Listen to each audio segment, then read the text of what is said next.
Okay, welcome everybody to a class on money. One of my favourite topics. Everybody needs vocabulary about money because it's such an important topic. I mean, who doesn't live on money? And that starts us with live on and get by on. We all get by on money. We all live on money, and this means survive using money. Yeah, none of us live in the jungle or the forest all on our own. We all live in a society, and so we have to live on we have to live on money. Yeah, we have to use money to get by, and this to get by means to survive. That's all it means. The same with live on, it means to survive. And if you live on the breadline, the idea here is that you have just enough money to survive. You have just enough money to buy your daily bread, yeah, to buy that bread, but you don't have any more. So you are living on the breadline. It's very similar to live on a shoestring budget, where if you're living on a shoestring budget, you're living on very little money. Yeah, you're living on so students usually live on a shoestring budget. They don't get loads of money for what they do. They get very little money, if any money. But that means that they have to live on a very little amount of money, a very small amount of money, not much at all. And so students will often have to scrimp and save. And this just means be careful with your money. If you're scrimping and saving, you are being thrifty. You are being frugal. These are two adjectives that mean someone who is careful with money. And I mean careful in a positive sense, yeah? I would normally consider both those words positive because they mean you're careful with money, and that's a good thing. I mean, who wants to throw their money down the drain? Yeah, that's a bad thing, isn't it? If you're throwing your money down the drain, if you're wasting your money, don't forget that verb with money, waste money on something, waste money on something, just like spend money on something. They're very similar, waste, spend.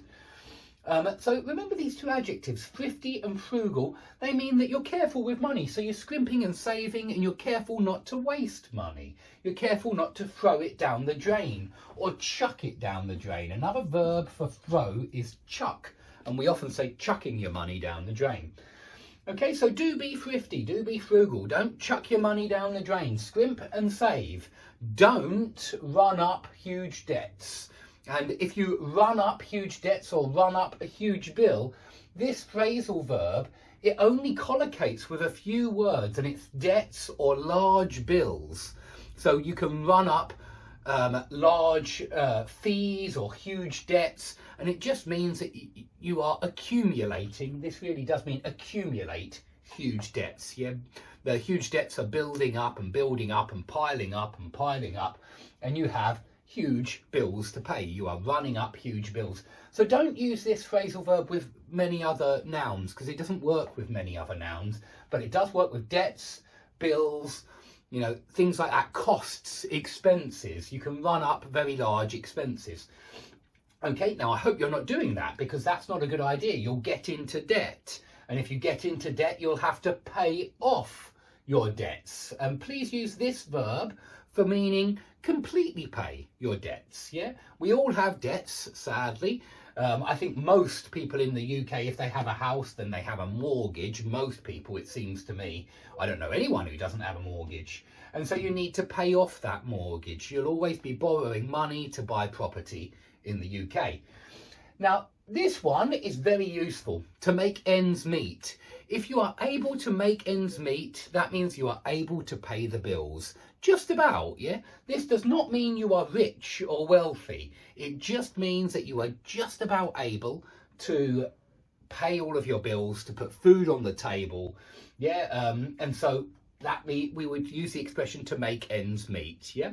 Sometimes, for example, and I think most of the time nowadays, both people in a relationship, the husband and the wife, or the boyfriend and the girlfriend, they'll both have to work to make ends meet if they want to rent a flat or if they want to have a mortgage. Usually you need both people to be earning a handsome salary. Yeah, and without both people earning a handsome salary, very often you won't be able to make ends meet.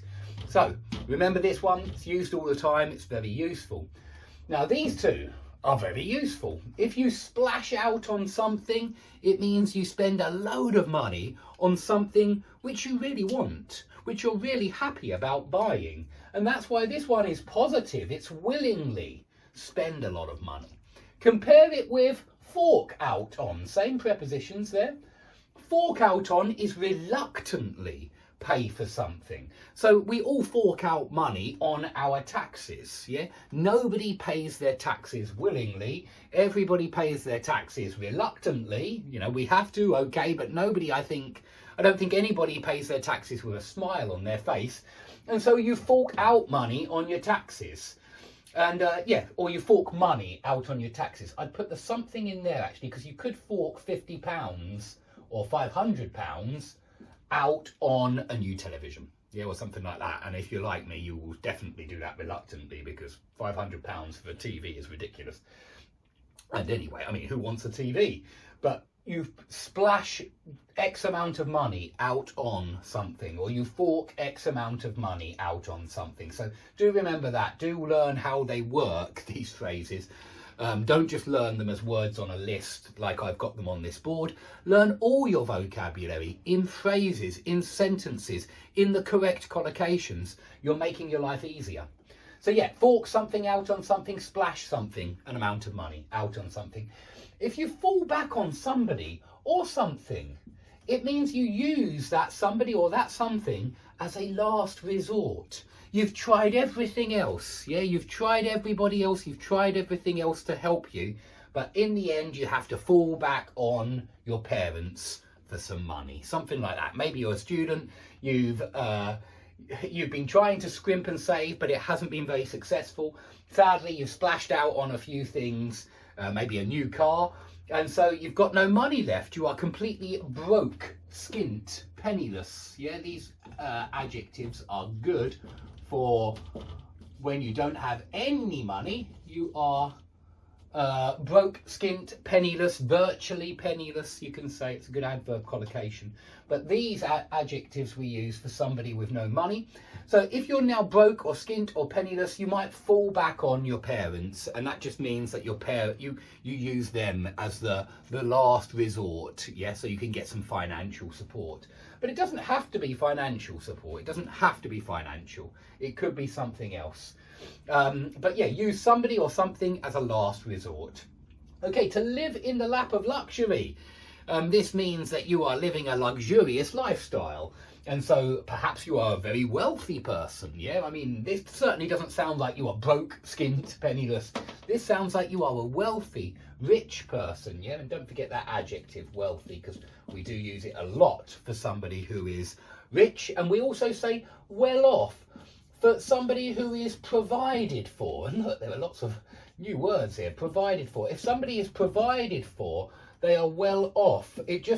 These ones don't mean, I wouldn't say they mean rich. I'd say a little bit less than rich. Just because if you're well off, you're comfortable. You know, you're easily making ends meet. You're easily paying all the bills. But I wouldn't say you're Queen Elizabeth. Yeah, you're well off.